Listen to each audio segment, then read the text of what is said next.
Ghosts. I am scared of ghosts because I've watched a lot of ghost movies. The most terrifying movie that I have watched was, I think, Conjuring.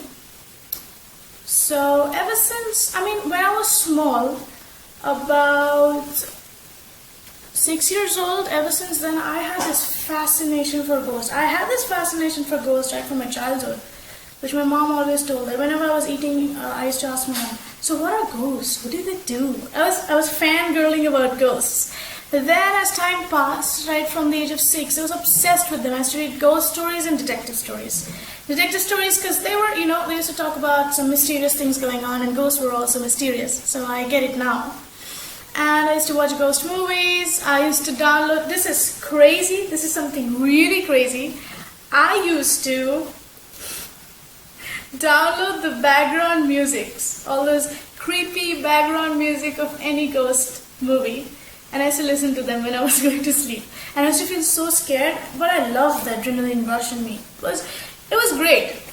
Then time passed, and I eventually realized that this is now affecting me. So I'm having a lot of nightmares now, and I have to stop watching these creepy videos and listen to all these background musics, which I don't know why did I do that. I was a weird kid. I still am. So after many years, today I've decided to review some ghost movies in broad daylight. It's sunny outside and really hot where I live in India. So yeah, I'm going to review a few ghost stories that I looked up on the internet, and I found this, that is from 17.com. 9 creepy ghost stories you won't believe really happened.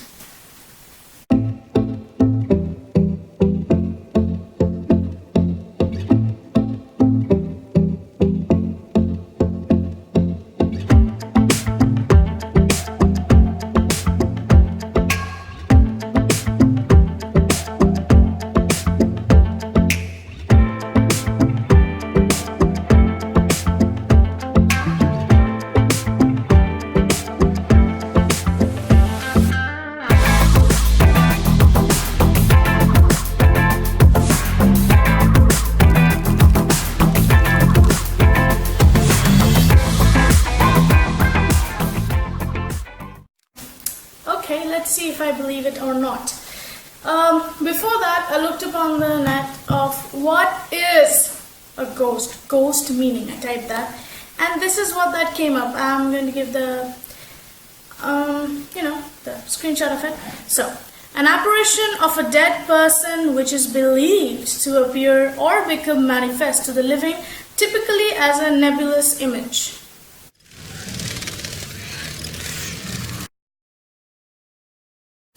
Warning, these stories are seriously terrifying, so I suggest you grab your bestie and read them together with all the lights on. Just saying.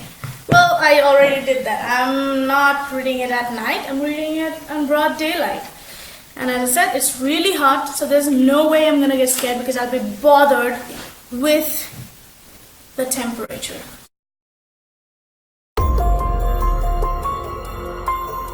So, they went to sleep, but the kitchen didn't. I think I know the story. Anyways, one night I was staying with some of my friends and we fell asleep pretty late, about 3 a.m. Of course. Did you guys know this? 3 a.m. is the perfect ghost time apparently, or I've even heard 3:33 a.m., which is weird, but okay. I guess the number 3 is haunted now. I woke up and I heard something that sounded unmistakably like kitchen cabinets opening and shutting. It was loud enough that I felt like I had to see what was going on. I didn't see anyone in the kitchen, so I assumed I was hearing things. Maybe. Well, the next morning when I woke up, one of my friends was really upset and crying. She said that she woke up in the middle of the night and heard people talking in the kitchen saying, "We are not wanted here anymore. We aren't important." It was really scary. Okay. So are you sure it wasn't a prank pulled out by your friends? scary at all.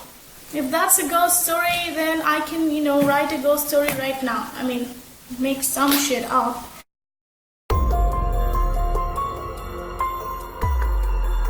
So, story number 2, this is what happens when you drive down a haunted road. Well, why would you drive down a haunted road in the first place, right? Just avoid those roads. And I don't know, this is my theory. If someone says that road is haunted, I always believe because there are criminals out there, those who are, benefiting out of that. They're just spreading rumors that there are ghosts there, so people don't go there. And the criminals are just having fun because of that, because no one's bothering them with their business, so good for them, right? Anyway, when I was 18, I was really into scary movies. Wow. Is she talking to me? Whoa, girl, I relate with you.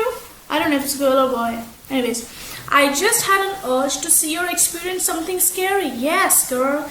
It was during the summer that I started researching haunted sites I could visit. And then one caught my attention, Sweet Hollow Road in Long Island. This sounds such a beautiful and calming place to be in, right? Sweet Hollow Road in Long Island. There are a bunch of popular urban legends linked to the site, and all of them have to do with creepy underpass bridge. A few of the stories speak about the violent death of children. Okay, then why would you go there? Why would you? I'm telling you, criminals. Just don't name those criminals ghosts. They are living people, right? Anyway, one day I told my cousin and brother, who were also ghost story fanatics, that we should visit Sweet Hollows. My cousin had just gotten his license and my mom insisted on tagging along. When we finally got into the underpass, we found nothing. We didn't see anything out of the ordinary. The only scary thing we experienced at the site was that due to the thin zigzag-like road, we almost crashed into a tree and we thought the trip was a waste. Okay, I get it. But then something strange happened. The next morning, my mom swore that during the night, she felt like someone or something was watching her from under her bed. Classic, because that's where the ghosts exist. On the other hand, the rest of us had dreamt of a small boy with black hair. He was pale and none of us could remember his face. Until this day, we still believe that whoever we saw had to be one of the many children who died at the bridge. Okay, so they all were dreaming the same thing. I mean, if you tell someone, this is my theory, so maybe the mom felt that because she was scared. She had that in her mind that her kids went to this haunted road. That's why she insisted on tagging along. But anyway, so she felt like, the day is going to be creepy, something creepy might have happened. And in her unconscious mind or in her, subconscious mind, she's always thinking that, well, maybe there are ghosts. Maybe it is going to be scary. And then she feels like someone's under her bed. And the other cousins, maybe one of the cousins saw the dream. And the other two were like, well, we're going to act cool and play along so that the story gets a little intense and people like reading it. It's not scary at all. And, I don't know, I don't believe that. It's not even scary. Why was that warning even written?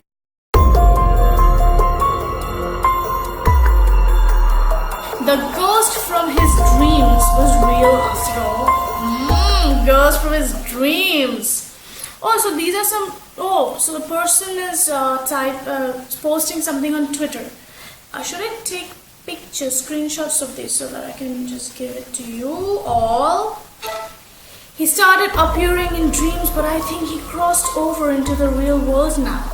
The first time I saw him, I was experiencing sleep paralysis and saw a child sitting in the green rocking chair at the foot of my bed.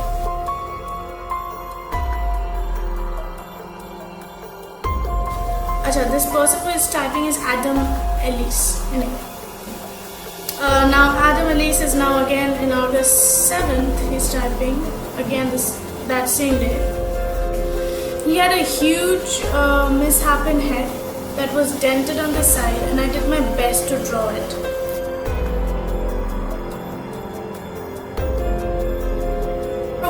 just stared at me, but then he got out of the chair and started shambling towards the bed. Okay. I couldn't move because I was paralyzed. I have sleep paralysis fairly often. It sucks.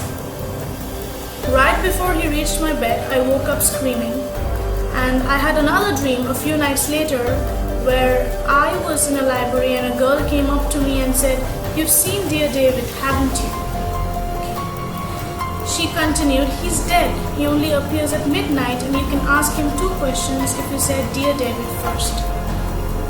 Then she added, "But never try to ask him a 3rd question or he'll kill you." Wow. So it's a good script for a ghost story though. It is a good script. Then David came back in another dream, same situation. I was in bed and he was sitting on the rocking chair near the window staring at me.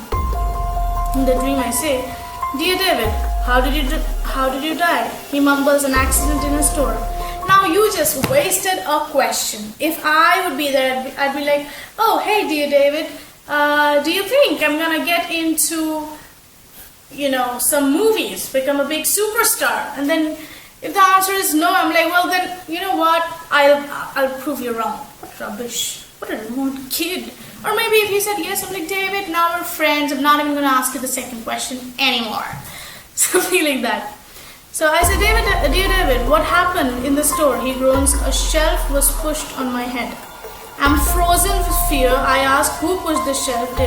David doesn't answer.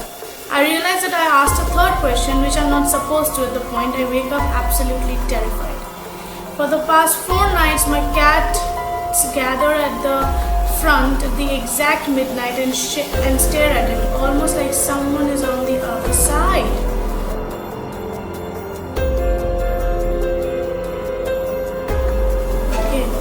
David is waiting to kill him. So first of all, he did not say, "Dear David, how did that happen?" So that doesn't count. Dear David is not playing, fair. Last night I got weird feeling that looked out the people, and I'm dead certain I saw movement on the other side. That's why, first of all, if you see a ghost, do some rituals, maybe, or show a psychologist. He's just, what is this? What's wrong with this? What was his name? Adam Elise. What's wrong with him?